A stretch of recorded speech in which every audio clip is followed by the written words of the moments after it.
Today on Investigate TV, some toy recalls take months due to legal restraints, leaving potentially dangerous products in families' homes.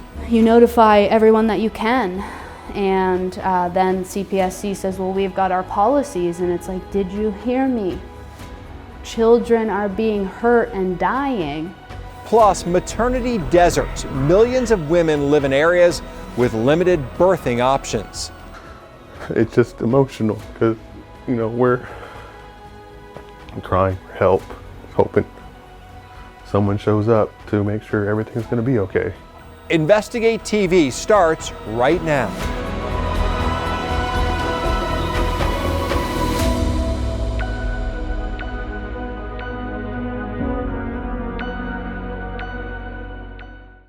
Hello and welcome to Investigate TV. I'm Lee Zurich. Children's toys that appear to be virtually the same as recalled products remain on the market. Our team found that's partially because manufacturers often negotiate with the government to dictate many of their own recall terms, which can take months or years. We examined one recall that one mom says if it had happened earlier and been broader, could have potentially saved other kids from being injured or even killed. It's even hard to get into because, my daughter was dying in front of me. I'm so worried. A heartbreaking story documented over months on Felicia Mitchell's TikTok account still isn't easy to tell. I did have a time where I told her it's okay. If you're suffering too much, you can go and I'll be okay. And that changes you when you are speaking to your 9-month-old that way. Kennedy was just a baby when her mother Felicia says she got a hold of one of her 8-year-old brother's water beads. Somehow she ingested one water bead. Just one in a pack that I had purchased that had 10,000 of the beads in the pack, and one of them caused a bowel obstruction in Kennedy's body. The beads start out so small they look like cupcake sprinkles, easily lost in corners or carpet. But when exposed to water, they expand and turn into squishy blobs. Felt like I didn't know what corner or what was safe about my house at that point. In recent years, the beads have been sold as toys and even used for sensory therapy for kids, which is why Felicia bought them for her son, who is on the autism spectrum. She was prepared and even first aid trained for a potential choking hazard, but she wasn't prepared for this, a life-threatening obstruction hiding deep in Kennedy's body. And when they're wheeling her away and I'm looking at her, it's like, is this the last time I'm gonna see her alive? For 28 excruciating days at the hospital, Felicia and Kennedy's dad worried as they say one tiny bead nearly took their tiny baby. These are not allowed in my house. As Kennedy fought for her life, Felicia began waging her own fight after she learned about the Consumer Product Safety Commission, or CPSC. I found them online and I reported the injury. Did they get back in touch with you? They did, yep. And what did they say? That they had got my report and they were launching an investigation. Nearly 1 year after Felicia made her report, the CPSC announced the product maker, Chuckle & Roar, was issuing a recall for the Ultimate Water Bead Kit. Is that too long for a recall to happen? Yeah, it is. And before the recall, CPSC was aware of what happened to Kennedy, and they have policies that they are tied up in and that they have to follow. So even before the recall, it was known that these were dangerous. Kennedy survived, but between Felicia's CPSC report in November of 2022 and this recall in September of 2023, a 10-month-old child in Wisconsin died after swallowing a bead from the very same kit. There was a cascade of events that happened, and that poor family had no idea. But it felt like you showed up a day late and $1 short. And now you're voluntarily recalling, but we have a mom whose baby is dead now. and now you do a voluntary recall. And this is where the story takes another turn. When our team saw the recall in September, we went looking to see if we could find any left on the market.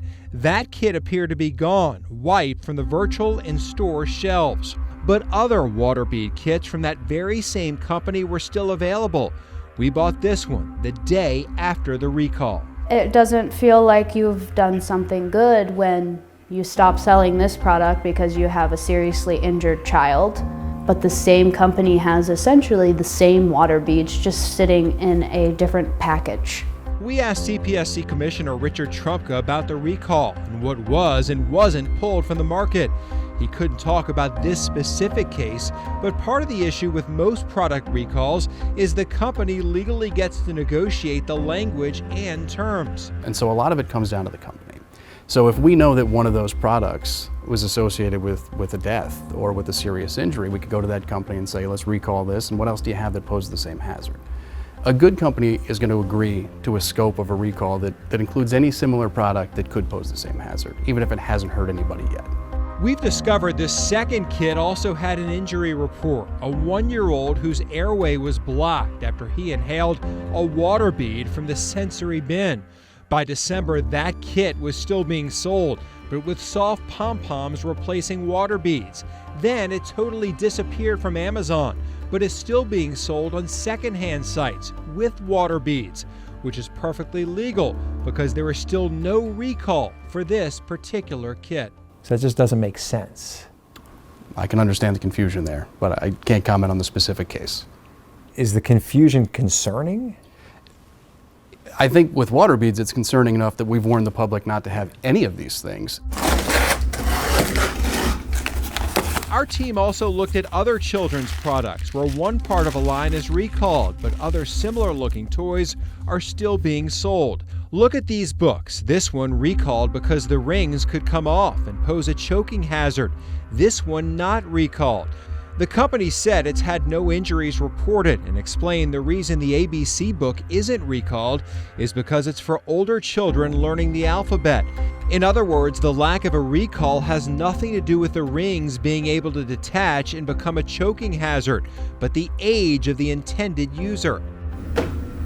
And look at this train car. One is recalled because the magnet could detach, but the other isn't. This one is the recall toy. This one, not under a recall. I guess the appearance is one thing. You know, two products might look similar, and it turns out only one poses a risk. Maybe they used a different glue or a different manufacturing line on two. So it's not always the case that two products that look the same both pose the same risk. In March, the CPSC issued warnings for more water beads that contained a toxic chemical. These particular brands manufactured in China and sold on Amazon. We found more incident reports tied to these specific beads, with parents writing that their children ingested them and needed surgeries. These reports going all the way back to July of 2021, nearly 3 years before a warning. You notify everyone that you can, and then CPSC says, well, we've got our policies, and it's like, did you hear me? Children are being hurt and dying. You know, so it's frustrating. The day of the new warnings, we searched Amazon again. Those named in the warning appeared to be gone, but we found and bought water beads with different company names, advertised with identical photos. You can see every shadow matches here. The only difference, the container pictured in the middle. When they arrived, we saw the same wording CPSC had on the March warnings: bouncy, squishy, and beautiful. Amazon pulled the listing the next day, but the company selling these beads told us it's appealing, saying it has nothing to do with the company in the new CPSC warnings or the toxic chemical found, and the beads will no longer be used as a toy. It is shocking to gain some understanding about how the process of something being recalled happens, and then knowing that sometimes we need cooperation from the company. Kennedy is now 2 years old and just got into a dance class. And Felicia is now empowered to make a change. She's taking college classes, waiting to find out if she got into the nursing program. And she's working with other moms, advocating for a law to ban water beads. We don't want it to happen anymore. And I look at Kennedy every day, and I think someday you're gonna know everything that we did. And that's very important to me. The company that manufactured the recalled water beads did not respond to requests for comment. The water bead ban bill is currently in a House subcommittee. The CPSC is also working on a new federal rule to set standards for all water beads. Coming up, a 911 call captures the moment a woman gave birth on the side of the road. Get the baby now! Touch him! Touch him! We're sending help over there. Stay on line. I'll tell you exactly what to do next. I got him! A consequence of maternity deserts, which impact millions of women across the country. That story after the break.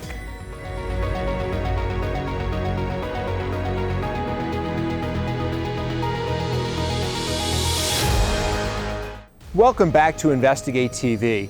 A baby born on the side of the road. The parents raced to the hospital, but they didn't make it. Angie Racono takes us to Kansas, where she obtained body camera video of the frightening moments and spoke with the parents about the frightening ordeal of delivering a baby in the dark.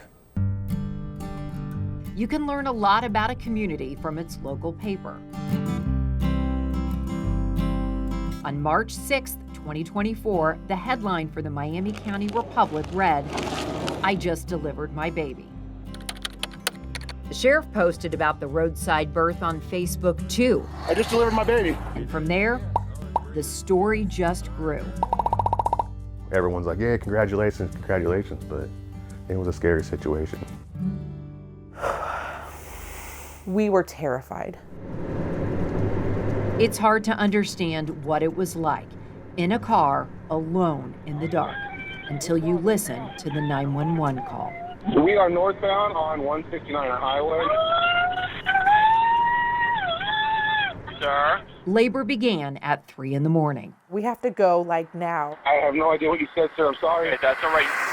Danielle and Riley raced to Olathe Medical Center more than 30 miles away. We can get there. We can get there. They passed a smaller community hospital with no birthing unit. Sorry, we were in a dead spot where I don't know what to do. Danielle realizes she'll give birth in the car. Get the baby now! Touch him! Touch him! We're sending help over there. Stay on line. I'll tell you exactly what to do next. I got him! The baby, okay, is the baby out? Hi, baby! This emergency is just beginning. It will be more than 11 minutes before medical responders arrive. It's not breathing! Okay, He's having a hard time breathing. listen to me. Gently wipe the baby's mouth and nose and then vigorously dry the baby with a clean, dry towel for at least 30 seconds. A family on the side of the road with no towel, no blanket, no suction, and a baby struggling. He's struggling to breathe. His lips are purple. All right, I'm going to give you instructions on how to give mouth-to-mouth. Completely cover the baby's mouth and nose with your mouth, then blow 5 puffs of air into the lungs, about a half second each, just enough to make the chest rise with each breath. Go ahead and do that now. If you're impressed with how clear and calm the directions are, Okay, do it again. Yup. that's because this emergency birth scenario has played out 3 times in 1 month for this dispatch unit. Just enough to make the chest rise. Okay, did you feel the air going in and out? Yeah. Okay. He's crying now. She sounds so scared. Dr. Emily Matheson is Danielle's doctor. Instead of delivering Frankie, she met him in the hospital. Just to have someone tell you what to do over the phone, like, that's horrifying. How dangerous is something like this when you're delivering on the side of the road and you have no supplies and this was not the plan? Yeah. I worry about, a baby could get stuck, and sometimes will require maneuvers to be able to get delivered. Sometimes moms will bleed heavily after delivery, and that can require medications and other interventions. Dr. Matheson has patients who live 90 minutes away. They live in maternity deserts. And even if there's a community hospital, there's no birthing unit. We just knew he was blue. Danielle is a nurse, but her specialty isn't labor and delivery. But then he was gurgling because he had all that amniotic fluid. His face was smashed. In the dark, Frankie's coloring was concerning. Turns out Frankie was bruised. That's because the delivery was so fast.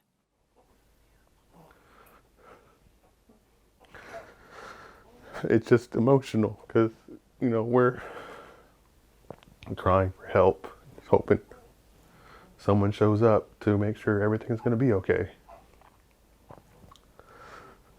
Sorry. There was no blanket and no towel when Frankie was born. His dad wrapped him in a Chiefs sweatshirt. Oh, goodness. Riley wore it the day we met Frankie. And then Frankie and his family took it on the newborn photo shoot. Back to the highway where he was born. Quite a story down the road. Quite a lesson for now about moms in maternity deserts.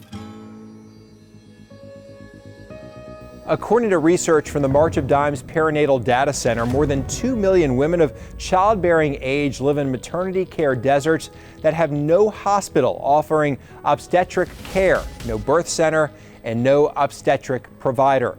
And an additional 3.5 million women of childbearing age live in counties with limited access to maternity care. Scan the QR code on your screen now to watch full Investigate TV videos on our YouTube channel. While you're there, subscribe to stay up to date on the latest Investigate TV content. Up next, millions of people worldwide are affected by infertility, with IVF offering some the opportunity to become parents. How one doctor hopes a new approach can increase the odds after the break.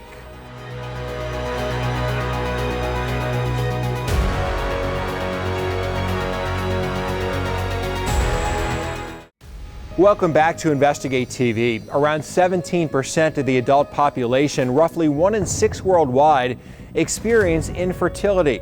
That's according to the latest numbers reported by the World Health Organization. But one doctor is taking a futuristic approach, artificial intelligence, to combat this long-standing problem. Carly Barnett in Atlanta has details. It just helps to give me another option. Charis Chambers is in the process of planning her fall wedding, but she's also planning ahead for their future family by freezing her eggs through IVF or in vitro fertilization. You want to go to that practice that is thinking outside of the box. I think AI is just one of those ways that we can do that. So she sought out Dr. Corrine Frew, medical director at Oma Fertility in Buckhead. We now employ artificial intelligence with robotics in the lab in order to give us improved embryo quality. She says they're using innovation to combat infertility. If you can select the best sperm to then inject into each mature egg, that equals higher fertilization rates. To do that, they use this robot. It marks and tracks each sperm as it is moving throughout the sample. Your eyes do not have to do the work so that you're chasing down the sperm. Nope, the work's already automated and done for you. Dr. Frew says it does not replace an embryologist, but it's a tool to help them do their job. We think that this is the next thing that needs to happen, and the more efficiencies we can build into the system, the better. If we can get patients pregnant in fewer cycles, that is the goal. There's nothing that's guaranteed when it comes to fertility, and I think that's important to be aware of, but at the very least it's like, I know I did what I could. Coming up, research shows more than 85% of working adults recognize the importance of preparing for retirement, but only 40% feel prepared to do so. How you can prepare in the pre-retirement phase after the break.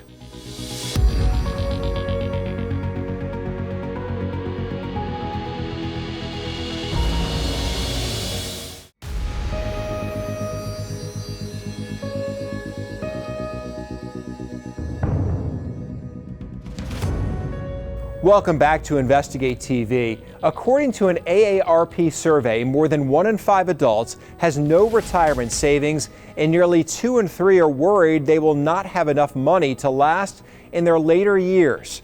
Carice Jackman sat down with the AARP to talk about ways you can save and can retire peacefully in this week's Watching Your Wallet. The thought of retiring can be uplifting, but for some, it can also trigger stress and anxiety. It's why Mary Liz Burns with the AARP says they're working on making the thought of retirement less intimidating. The idea of creating a new campaign to give people not only some small, actionable steps to really get their retirement savings on track, but remove that shame and fear, which is all over us when it comes to retirement savings. The AARP and the Ad Council launched a campaign called This is Pre-Tirement to help encourage people to seriously think about their retirement plans. We did a financial trends survey. We've been doing it since the pandemic. 1 in 5 adults, our latest survey of people age 30 plus, have no retirement savings. For those who do have retirement savings, 2/3 of them think, I'm going to outlive them. They're not going to be around for me. And so folks think, what am I going to do? Is it related to this? The AARP found that while 86% of working adults know the importance of preparing for retirement, only about 40% actually feel they're prepared to retire. What are the top 3 plans that someone can do right now in their 20s, 30s, and 40s to prepare for retirement? If you're in your 20s, 30s, 40s, it's time to start putting away something, even if it's just $25 a paycheck or whatever percent you can get up to. If you're dealing with debt, trying to buy a home, you can do both. And I think the idea is just to try to break it down in what's really realistic for you. For people ages 50 and older, the AARP found that there's a significant gap between what they saved and what they expect to need in retirement. If you're somebody that's in their 40s and 50s, you've got maybe 20 years maybe to retirement, or at least to your next phase of working in part-time or something else. Do as much as you can to save tax-free or in other accounts on your retirement savings, and just really watch those retirement savings grow. And if you're living paycheck to paycheck, Liz Burns says, don't get discouraged. Look at your budget and find ways to cut back on little expenses. Then use that savings to create a retirement fund. Just take your bank statements or any kind of information you have, see what's coming in, see what's going out. Maybe there's a couple of things here you weren't even aware of that's happening with your money. Any of those savings could be $5, $10 a month, anything. Pulling that aside and saying that's for either short-term savings and or for emergency or for long-term savings. Really key. Not having a clear financial plan can be worrisome, so preparing now could help you get closer to reaching your retirement goals. The AARP says another way you can save for retirement is by tracking down old 401ks from former jobs. You can locate those missing benefits and roll over any funds to a current account. And that's it for us. Thanks for joining us here on Investigate TV. Hope to see you next week.